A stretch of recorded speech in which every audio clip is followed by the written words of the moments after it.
Hello और my dear student, कैसे हो? आई होप कि आप लोग अच्छे होंगे।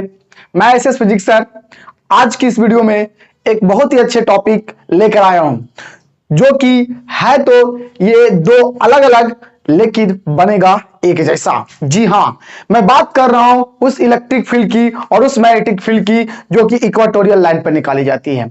उसी इक्वेटोरियल लाइन पर जिसे आप ब्रॉड साइड पोजीशन भी कहते हैं, हिंदी में उसे निरक्षीय रेखा या निरक्षीय स्थिति या अनुप्रस्थ रेखा या अनुप्रस्थ स्थिति कहते हैं। जी हाँ, तो मैं आज आपको चुंबकीय क्षेत्र और विद्युत क्षेत्र का सूत्र यानी कि उसका व्यंजक आपको सिद्ध करके बताऊंगा। कहां पर? इक्वेटोरियल पोजीशन पर, ठीक है, जिसे हिंदी में निरक्षीय रेखा कहते हैं। और ये दोनों एक ही जैसा होगा बट थोड़ा सा अलग होगा। तो चलो वीडियो करते हैं स्टार्ट। तो देखिए, मैंने यहां पर लिख दिया हूं और ये अक्सर बोर्ड में आता ही रहता है, ठीक है। लिखा हूं क्या कि विद्युत द्विध्रुव के कारण, विद्युत द्विध्रुव के कारण, ठीक है, निरक्षीय या अनुप्रस्थ स्थिति या रेखा पर विद्युत क्षेत्र का व्यंजक यानी कि सूत्र साबित करना है। निरक्षीय रेखा पर ध्यान रखना विद्युत क्षेत्र की। Just like same to same यहां पर भी है। यहां पर भी एक क्षार चुंबक के चुंबकीय द्विध्रुव के कारण निरक्षीय रेखा पर चुंबकीय क्षेत्र का व्यंजक ज्ञात करना है ना। दोनों सेम है। एक मैग्नेटिक फील्ड निकालूंगा, एक जगह इलेक्ट्रिक फील्ड निकालूंगा। और याद रखना इसका concept A to Z same होगा, खाली थोड़ा सा अलग होगा। और ध्यान से देखना, मैं इसे समझाने की पूरी कोशिश करूंगा। आई होप कि इस वीडियो को देखकर आपको पूरी तरह से समझ में आ जाएगा और इसके लिए आपको लास्ट तक देखना पड़ेगा। तो देखिए, सबसे पहले आपको पता करना पड़ेगा कि विद्युत द्विध्रुव क्या होता है, दैट मींस इलेक्ट्रिक डायपोल क्या होता है। तो देखिए, इलेक्ट्रिक डायपोल दो आवेश से बनता है, दो चार्ज से। एक चार्ज होता है माइनस में और दूसरा चार्ज होता है प्लस में। लेकिन याद रखना, दोनों चार्ज का मैग्नीट्यूड सेम होगा। मतलब समझाता हूं, यहां पर -2 कूलम होगा तो यहां पर +2 कूलम होगा। दोनों का आवेश का परिमाण सेम होना चाहिए। बातें सुना रहा है ना। और दोनों आवेश के बीच की डिस्टेंस लिया जाता है, ठीक है, जो 2a कंसिडर कर लिया जाता है। यानी कि -q और +q के बीच की दूरी 2a है, जिसे हम लोग, ठीक है ना, लिखते हैं दोनों आवेश के बीच की दूरी। और एक बीचों बीच में एक पॉइंट होता है माय डियर, उस पॉइंट को बोलते हैं सेंटर ऑफ डायपोल, यानी कि विद्युत द्विध्रुव के केंद्रक या केंद्र, ठीक है। अब यहां से अब एक चीज आपको याद होना चाहिए कि जब ये बीचों बीच में होगा तो आपको एक चीज पता होना चाहिए कि जब ये बीचों बीच में होगा तो यहां से यहां की दूरी और यहां से यहां की दूरी सेम होगा। और टोटल दूरी कितना है? 2a है। तो मैं यहां से यहां को लिखूंगा a और यहां से यहां को भी लिखूंगा a। तब ना यहां से यहां टोटल हो जाएगा 2a, दोनों चार्ज के बीच का डिस्टेंस 2a। ये मैं बता रहा हूं इलेक्ट्रिक डायपोल के बारे में, है ना। अभी मैं बताऊंगा मैग्नेटिक डायपोल के बारे में, फिर उसमें मैं सिद्ध कराऊंगा, ठीक है। तो हम दोनों साथ ही साथ चलेंगे। अब देखिए, हमको तो पता चल गया कि एक -q चार्ज होता है सर, और एक आपने बताया जैसा कि +q चार्ज होता है। और दोनों चार्ज का परिमाण सेम होता है, मैग्नीट्यूड सेम होता है।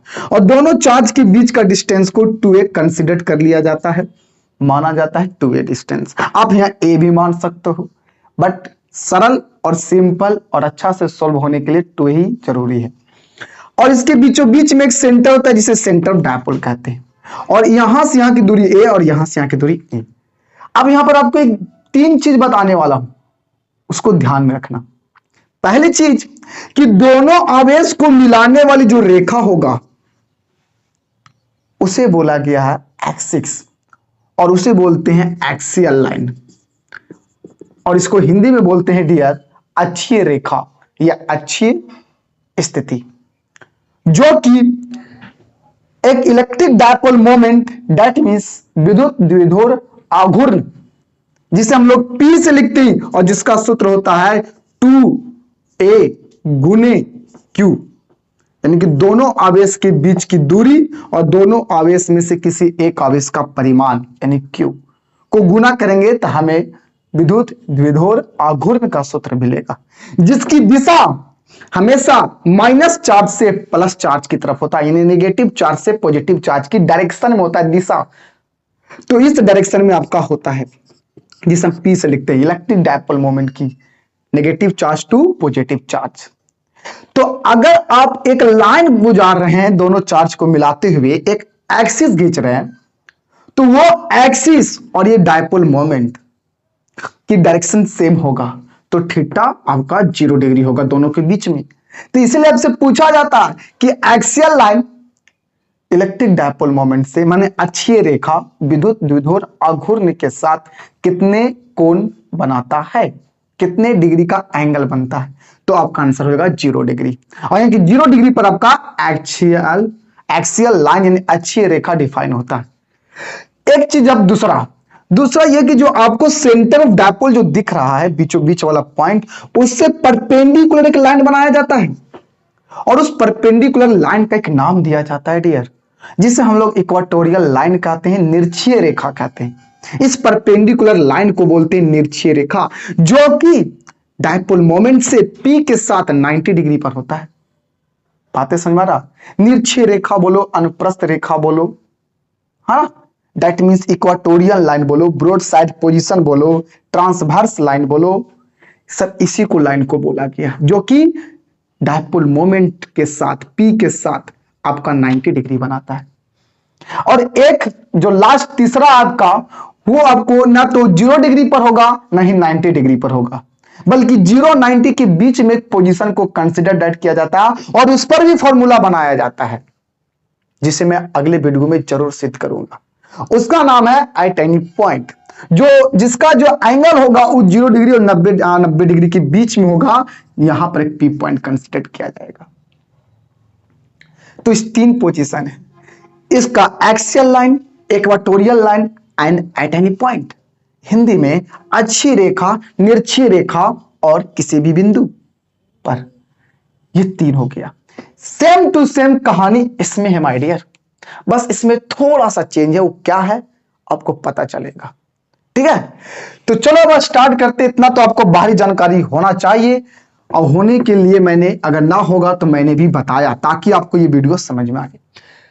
तो ये पूरा आपको क्लियर हो गया होगा। तो देखिए ये कौन सी लाइन होगा, अभी जस्ट बताया, इक्वाटोरियल लाइन, दैट मींस निरक्षीय रेखा, और उसी पर हमें निकालना है। चलिए गुड।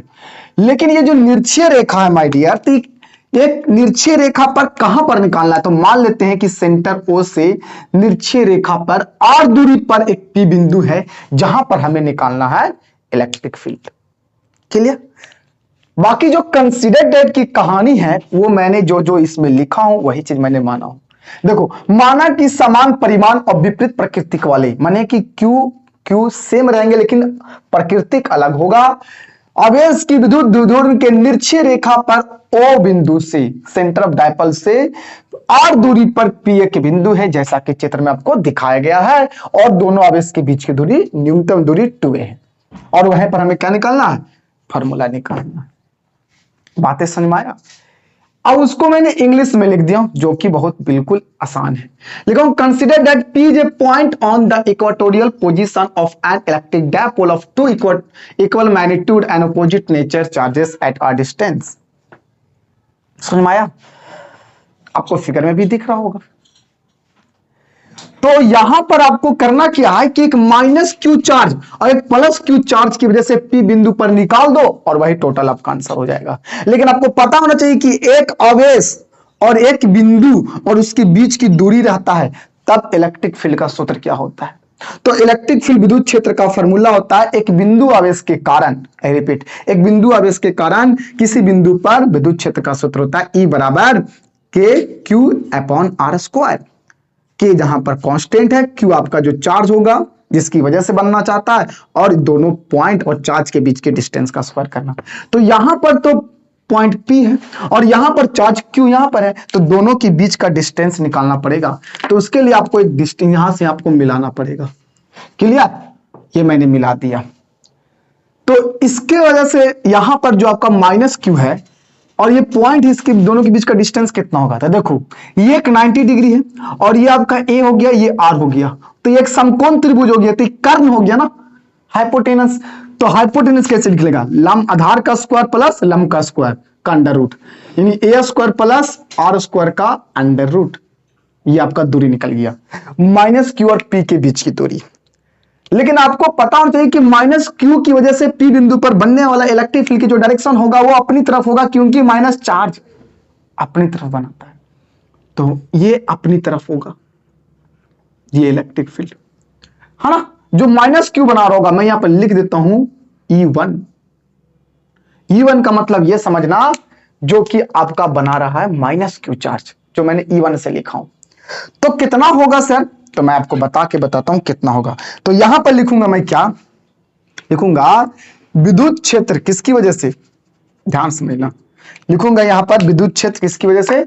माइनस क्यू की वजह से पी बिंदु पर लिखूंगा माइनस क्यू आवेश के कारण, है ना, के कारण पी बिंदु पर विद्युत क्षेत्र। इंग्लिश में क्या लिखोगे डियर? इंग्लिश में आपको लिखना है electric field at P point due to minus Q charge. English में क्या लिखोगे? इलेक्ट्रिक फील्ड E1 बोल देते हैं, due to minus Q charge at P point. बातें समझ आया? मैंने इंग्लिश में भी लिख दिया हूं। तो क्या लिखोगे? तो यहां पर लिखोगे E1 बराबर क्या लिखोगे? E1 बराबर लिखोगे, सबसे पहले क्या देते हैं हम लोग? कांस्टेंट देते हैं जी के, फिर चार्ज देते हैं, अब अपॉन में क्या देते हैं? डिस्टेंस का स्क्वायर। तो डिस्टेंस तो ये है ना, तो इसका स्क्वायर करो तो रूट तो हट जाएगा ना, तो यहां पर हो जाएगा ए स्क्वायर प्लस आर स्क्वायर खाली। क्लियर? इसकी डायरेक्शन किधर होगा? तो इसकी डायरेक्शन होगा, मैं यहां पर लिख देता हूं ये ए बिंदु और ये बी बिंदु मान लेता हूं माइनस और प्लस क्यू के पास। तो डायरेक्शन होगा पी से ए, तो यहां पर लिखूंगा अलोंग पी ए। बात सुनाया? ठीक है। ठीक इसी प्रकार से अगर आप निकालना चाहते हो किसकी वजह से? प्लस क्यू की वजह से, तो आप लिख लीजिएगा, मैं यहां डायरेक्ट लिख देता हूं, एंड डायरेक्ट मैं लिख देता हूं, आपको लिखना पड़ेगा, खुद से आप लिख लीजिएगा। एंड E2 जो कि प्लस क्यू की वजह से बनाएगा, तो इसके लिए आपको डिस्टेंस पता करना पड़ेगा, वो भी डिस्टेंस सेम टू सेम होगा, बराबर होगा। ए और आर है तो root under a square plus R square. तो यहां पर जो निकलेगा प्लस क्यू की वजह से, वो होगा भी के क्यू अपॉन में आपका ए स्क्वायर प्लस आर स्क्वायर। ये हो जाएगा। बातें को समझ में आया? लेकिन इसकी डायरेक्शन होगा किधर? ये प्लस है तो प्लस वाला बनाता है इनफिनाइट की तरफ, यानी ये आगे की तरफ बनावेगा। ये है इसकी इलेक्ट्रिक फील्ड E2 जो कि आगे की तरफ बनावेगा। बातें समझ में आया? यहां पर मैं नाम देता हूं आर, तो P से R की तरफ, अलोंग PR तरफ, इनफिनाइट की तरफ बनावेगा, इस बिंदु पर आगे की तरफ E2। ये हो गया आपका E2। ध्यान में रखना, गड़बड़ाना नहीं, फिगर गड़बड़ाना नहीं। ये हो गया E2। तो यहां पर टोटल इलेक्ट्रिक फील्ड निकालना है ना पी बिंदु पर, तो एक इधर जा रहा है, एक इधर जा रहा है, कुछ अजीब सा है, तो इसके लिए आपको कंपोनेंट तोड़ना पड़ेगा डियर। तो मान लो यहां पर थीटा है, तो डियर यहां पर भी थीटा होगा। सर कैसे जबरदस्ती? मान ले बाबू, ये थीटा मैंने कंसीडर करूंगा तो ये भी थीटा ऑलरेडी होना पड़ेगा। कैसे सर? क्योंकि दोनों ये सेम है, यानी कि समद्वि बहु त्रिभुज बन जाएगा ये पूरा का पूरा। तो दो भुजा बराबर, तो दोनों कोण भी तो बराबर होगा ना, सही। और यहां से मैंने इस लाइन ए बी के पैरेलल एक मैंने इस लाइन खींच दिया। क्लियर? तो अगर ये थीटा है तो ये भी थीटा, एकांतर कौन से होगा? अल्टरनेट इंटीरियर एंगल से, बोलो। ऑफ कोर्स होगा। तो इस इलेक्ट्रिक फील्ड E1 की दो कंपोनेंट होगी, जो थीटा के साथ जुड़ा हुआ वो होगा कॉस थीटा। तो ये वाला होगा डियर E1 कॉस थीटा। बहुत अच्छा, ठीक है। और एक नीचे कंपोनेंट होगा ये वाला परपेंडिकुलर वाला, जिसको लिखेंगे हम लोग E1 साइन थीटा। ठीक इसी प्रकार से इसके भी कंपोनेंट टूटेगा जी। देखो कैसे, ये थीटा तो एक संगत कोण से ये भी थीटा हो जाएगा, समझे? तो इसकी भी दो कंपोनेंट, एक थीटा के साथ जुड़ा हुआ, एक परपेंडिकुलर। तो इसमें भी एक और होगा और इसे हम लोग लिखेंगे कॉस थीटा, जो कि E2 का होगा। बात समझ में आया? इसको लिखेंगे E2, लिखेंगे E2 कॉस थीटा। और एक परपेंडिकुलर होगा ऊपर की तरफ, एक परपेंडिकुलर होगा ऊपर की तरफ, जो आपका होगा E2 साइन थीटा। बातें समझ में आया? ये आ गया आपका E1 और E2, ये कंपोनेंट हो गया। तो अगर ध्यान से अगर देखते हो तुम, तो क्या लगता है E2 और E1 की वैल्यू सेम होगा कि नहीं? E1 और E2 की वैल्यू सेम होगा कि नहीं? मैं तो कहूंगा सेम होगा। मैग्नीट्यूड में सेम होगा, 100% सेम होगा। क्यों सर? क्योंकि देखो ना, E1 की वैल्यू ये है, E2 की वैल्यू तो यही है, खाली डायरेक्शन अलग है ना, तो मैग्नीट्यूड में तो सेम होगा, तो साइन थीटा फंक्शन भी सेम होगा। तो अगर ये E1 और E2 आपस में बराबर है, तो मैं यहां पर ये भी तो लिख सकता हूं कि E2 की जगह मैं E1 ही लिख देता हूं, और E1 लिख दूंगा तो यहां पर हो जाएगा भी साइन थीटा। और ध्यान से अगर देखो तो P बिंदु पर 4 गो कंपोनेंट आपका, 4 गो, बात समझ में आया? और चारों को आपको जोड़ना पड़ेगा, तो इसलिए लिखेंगे नेट इलेक्ट्रिक फील्ड हियर, जो P बिंदु पर होगा। तो नेट इलेक्ट्रिक फील्ड में वो देखो 4 गो कंपोनेंट होगा। यहां पर एक का लिखेंगे हम लोग E1 cos थीटा, ये वाला। फिर ये E2, अब E2 को मैं E1 ही लिख दूंगा क्योंकि आपस में बराबर होगा मैग्नीट्यूड में, मैं बात कर रहा हूं। E1 cos थीटा, E1 फिर cos थीटा, 2 हो जाएगा। फिर ऊपर में क्या E2 sin थीटा, उसको भी मैं लिख देता हूं E1 sin थीटा। लेकिन एक बात और मैं भूल रहा हूं कि ऊपर वाला साइन कन्वेंशन पॉजिटिव होगा, वाई एक्सिस पे ऊपर वाला पॉजिटिव, इधर दोनों नेगेटिव होगा ना जी, तो ये आपको माइनस में लेना पड़ेगा ना, ये आपको माइनस में लेना पड़ेगा। ऐड तो करेंगे लेकिन ये वाला माइनस में साइन लेना पड़ेगा, माइनस में साइन लेना पड़ेगा। चलिए, और एक नीचे में है, तो नीचे में है ये, तो E1 साइन थीटा माइनस में लेना पड़ेगा, E1 साइन थीटा माइनस में लेना। ये टोटल इलेक्ट्रिक फील्ड कहां पर है? P बिंदु पर है। अब इसमें से जो जो आपको कटने लायक उसको काट दीजिए, तो देखो ये दोनों से कट जाएगा, सेम है। तो यहां से निकलेगा डियर E नेट बराबर माइनस में E1 cos थीटा, माइनस में E1 cos थीटा, माइनस में 2 E1 cos थीटा, इस तरह से। तो यहां पर देंगे माइनस में 2, और E1 के जगह क्या लिखोगे? लिख दो के क्यू बटा ए स्क्वायर प्लस आर स्क्वायर गुने। अब cos थीटा कैसे निकालोगे? तो त्रिभुज में जाकर cos थीटा की वैल्यू निकाल लो। तो cos थीटा क्या होता है? cos थीटा क्या होता है? b बटा h। तो b तो इस थीटा के अनुसार तो ये तो p हो गया, है ना? थीटा के अनुसार तो p हो गया, b तो आपका ये होगा। तो a बटा क्या लिखेंगे यहां पर ही? a बटा हम लोग लिखेंगे h। तो h कितना है? ए स्क्वायर प्लस आर स्क्वायर के अंडर रूट, और अंडर रूट के बदले में 1/2 दे देते हैं पावर में। क्लियर? अब यहां पर तुमको पकड़ना क्या है, इसको लिख सकते हैं, देखो के माइनस में गुने यहां पर क्यू, और गुने ए, और गुने 2 कर देंगे तो 2a, और आपका हो जाएगा डिवाइड में क्या, इसमें कुछ नहीं तो पावर 1 होगा डियर। तो ये बेस, ये भी बेस पावर में 1, और इसमें पावर में आधा, तो 1 और आधा कितना हो जाएगा? सोचो सोचो, 1.5 हो जाएगा, यानी कि 3/2 हो जाएगा। बातें समझ में आ रहा है कि नहीं? लेकिन एक बात हम आपको बताना चाहता हूं कि नेट इलेक्ट्रिक फील्ड, इसका मैं मैग्नीट्यूड के रूप में निकाल रहा हूं, मैं अभी लास्ट में निकाल दूंगा वेक्टर फॉर्म में, उसकी डायरेक्शन किधर होगा। तो यहां पर आपका जो फाइनल जो रिजल्ट आने वाला है, E net electric field at P point, ये यहां पर देखिए माइनस क्यू, यहां पर लिख दीजिए माइनस क्यू गुने डियर ये क्या आपका क्यू इंटू 2a है, क्यू इंटू 2a।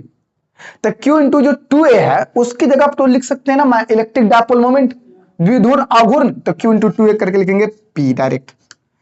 और अपॉन में क्या लिखोगे? यहां पर लिखोगे ए स्क्वायर।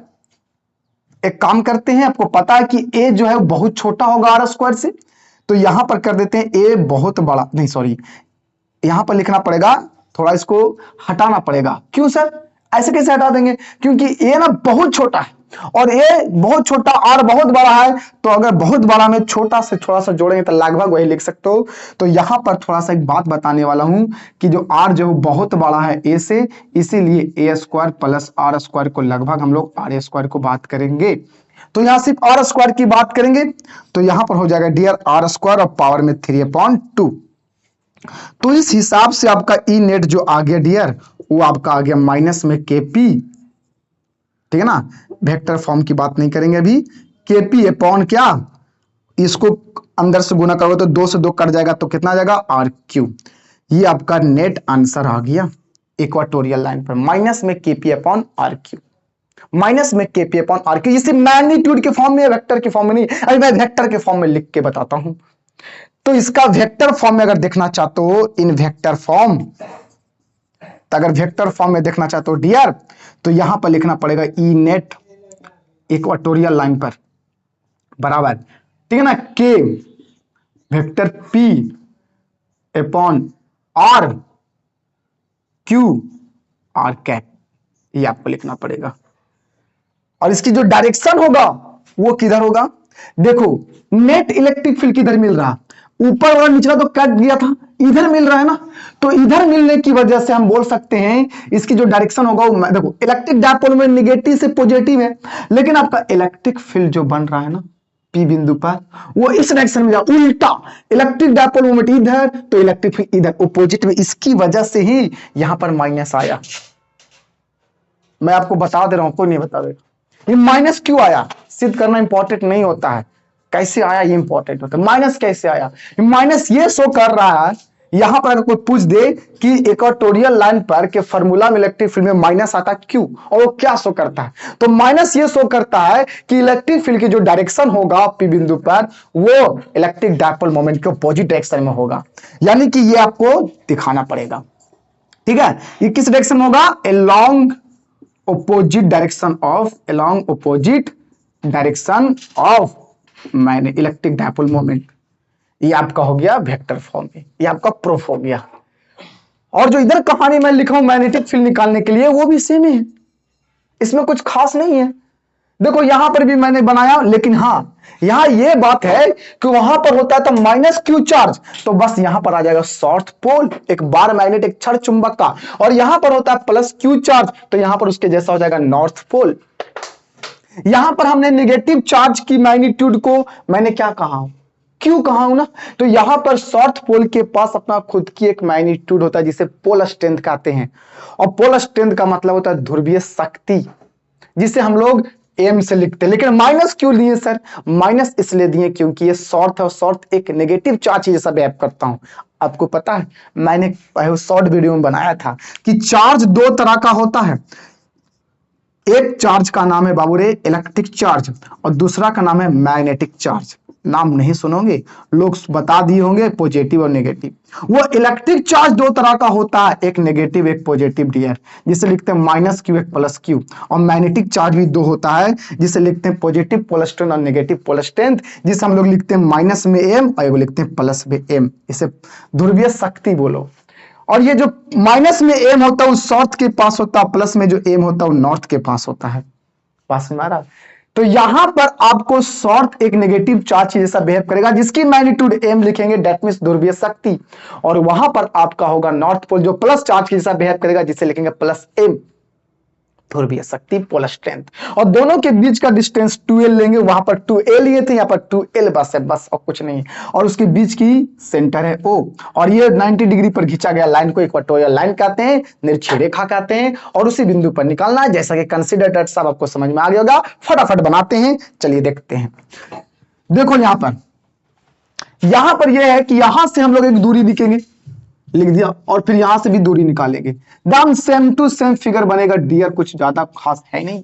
मैं इतना मेहनत इसमें किया हूं, इसमें कम बताऊंगा।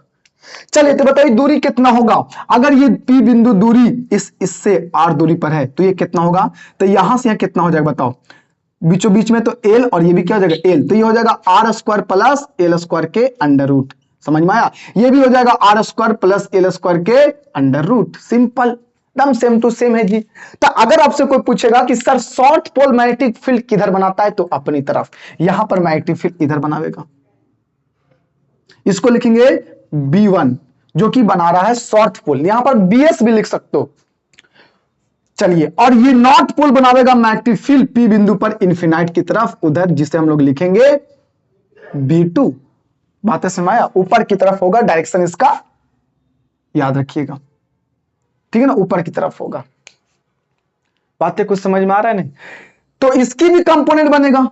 अगर मैं इसको मिला दूं और यहां पर अगर थीटा लिखूं और इसमें पैरेलल लाइन खींचूं, तो ये थीटा, तो बताओ डियर ये भी कांतरंता कोण से क्या होगा, थीटा होगा कि नहीं। तो इस तरह से एक इधर पट्टी कंपोनेंट टूटेगा इसका, इस वाला का, तो इधर वाला जो टूटेगा उसको बोलेंगे B1, क्या बोलोगे B1 cos थीटा, ठीक है। और ये वाला जो टूटेगा उसको हम बोलेंगे क्या, उसको बोलेंगे B1 sine theta. Same to same इसकी कंपोनेंट होगा, ये भी थीटा हो जाएगा, यहां पर थीटा के संगत कोण से, तो ये ऊपर में बनेगा एक कंपोनेंट जिसे हम लोग बोलेंगे डियर, क्या बोलोगे, B2, इसका कुछ टूटेगा B2 साइन थीटा, और एक इस लाइन में एक वाव आएगा जिसे बोलेंगे B2 कॉस थीटा। तब सेम टू सेम है, देख लो, खाली E1 की जगह B1 के काम कर रहे हैं बस। अब इस तरह से यहां पर भी आपका देखा जाए तो 4 होगा, तो यहां पर लिखेंगे नेट मैग्नेटिक फील्ड। आपको भी पता होना चाहिए कि यहाँ B1 और B2 भी बराबर होगा, क्योंकि डिस्टेंस ऑफ पॉइंट और चार्ज सब सेम, एकदम सब सेम है। देखो यहां पर B1 बराबर हम लिख सकते हैं, देखो यहां पर आपको मैग्नीट्यूड में बराबर लिख सकते हैं, B1 बराबर B2, B1 बराबर B2। अगर आपसे पूछेगा कि साउथ पोल की वजह से, है ना, आपका P बिंदु पर बनने वाला मैग्नेटिक फील्ड क्या होगा, जैसे मैं यहां पर लिखे था माइनस क्यू ऑफ एस के कारण, तो यहां पर लिखेंगे साउथ ध्रुव के कारण, साउथ ध्रुव के कारण P पॉइंट पर, P बिंदु पर चुंबकीय क्षेत्र कितना, B1 होगा। और ये B1 कितना लिखोगे, तो यहां से लिखोगे B1 बराबर, लिखोगे B1 बराबर कितना, यहां पर भी कांस्टेंट के देते हैं, और ये कांस्टेंट के की वैल्यू दूसरा होता है। यहां पर आपको जो के की कांस्टेंट की वैल्यू होता है डियर, वो होता है 1/4 पाई एप्सिलॉन नॉट, है ना, जिसको बोलते हैं इलेक्ट्रोस्टैटिक्स, 1/4 पाई एप्सिलॉन नॉट। यहां पर के दूसरा होता है, मैं बताऊंगा। अब यहां पर के देते हैं, लेकिन यहां पर आपका के, यहां पर लिखेंगे के पी, सॉरी क्या के क्यू लिखते थे, है ना, जैसे कहने का मतलब वहां पर के क्यू लिखते थे, लेकिन यहां पर लिखेंगे के एम अपॉन में डिस्टेंस का स्क्वायर। तो डिस्टेंस कितना, इतना है ना, तो डिस्टेंस का square R square plus L square root हट जाएगा। ये किस डायरेक्शन में होगा, तो ये भी वही कहानी हो गया। अगर इसको ए मानते हैं, इसको बी मानते हैं, तो अलोंग द पीए। ठीक इसी प्रकार से अगर B2 निकालना चाहते हो, अगर B2 निकालना चाहते हो नॉर्थ पोल की वजह से, तो आपका हो जाएगा क्या, के एम बट्टा ये डिस्टेंस का square R square plus L square, और डायरेक्शन खाली चेंज हो जाएगा, इसको मान लो आर बिंदु, तो अलोंग पी आर। देखिए डिस्टेंस, अब अगर ध्यान से देखा जाए, डिस्टेंस सेम होने की वजह से और पोल स्ट्रेंथ भी सेम होने की वजह से आपका मैग्नेटिक फील्ड दोनों का वैल्यू मैग्नीट्यूड में सेम है, खाली डायरेक्शन अलग है। देखो ये वाला टर्म देखो और ये टर्म देखो सेम है कि नहीं, तो हम यहाँ B1 बराबर B2 बोल सकते हैं मैग्नीट्यूड में, है ना। तो इस हिसाब से हम B1, जहां जहां B1 B2 है वहां पर B1 लिख देखो, तो इसलिए लिखेंगे net magnetic field at P point बराबर क्या लिखोगे, यहां पर 4 हुए देख लो, इधर लिखेंगे B1, लेकिन माइनस में लिखेंगे B1 cos थीटा, समझ मारा। फिर एक और इधर में माइनस B2, तो B2 करके है तो उसको भी B1 लिखेंगे, B1 cos थीटा, जो कि आपस में बराबर होता है। चलिए ऊपर में है क्या जी, B2 साइन थीटा, तो B2 की जगह लिख देंगे B1 साइन थीटा, क्योंकि B1 और B2 मैग्नीट्यूड में बराबर है। फिर लिखेंगे नीचे में, तो नीचे में लिखेंगे माइनस में B1 साइन थीटा, ये नेट निकल गया। यहां पर आपके कटने वाला ये कट जाएंगे जी, और ये दोनों जुड़ जाएंगे, तो बी नेट आपका निकल के आ जाएगा माइनस में 2B1 cos थीटा। और इस हिसाब से -2 गुने B1 की जगह आप कितना रखिएगा, के एम अपॉन में R square plus L square. और उसी तरह से cos थीटा की वैल्यू यहां पर लिखाएंगे B बटा एच, तो B आपका एल हो जाएगा और एच ये काम करेगा, तो एल बटा कितना हो जाएगा, R square plus L square का अंडर रूट, और अंडर रूट के बदले लिखेंगे पावर में 1/2, दम सेम टू सेम कहानी जा रहा है कि नहीं, जी हाँ। तो यहां से बी नेट का फॉर्मूला फाइनली निकल के क्या आएगा, दम यही वाला आएगा आपका, माइनस में आ जाएगा के पी नहीं आएगा, पी के जगह पर क्या आ जाएगा, मैग्नेटिक डायपोल मोमेंट। यहां पर इलेक्ट्रिक डायपोल मोमेंट, पी माने इलेक्ट्रिक डायपोल मोमेंट, और यहां पर एम का मतलब मैग्नेटिक डायपोल मोमेंट, और डिस्टेंस की कहानी वही रहेगी आर क्यू, जो कि एक मैग्नीट्यूड के फॉर्म में आएगा। यहां पर आपको पता होना चाहिए कि देखो, यहां पर आपको बताता हूं कि जो मैग्नेटिक डायपोल मोमेंट होता है, ठीक है ना, वो बराबर होता है किसकी, 2L गुने पोल स्ट्रेंथ की, ये वाला होता है, जिसका डायरेक्शन भी किधर होता है, साउथ पोल से नॉर्थ पोल की दिशा, एकदम सेम टू सेम। अगर इसको भी वेक्टर फॉर्म में लिखना चाहते हो डियर, वेक्टर फॉर्म में, तो वेक्टर फॉर्म में लिख सकते हो कैसे, B net is equal to K M upon R Q R cap. इसकी डायरेक्शन भी होगा opposite the magnetic dipole moment, opposite the magnetic dipole moment. इसे आप इस तरह से भी लिख सकते हो बी नेट का, मैं आपको बता देता हूं, K M cross R vector upon में लिख सकते हैं आर के पावर 4।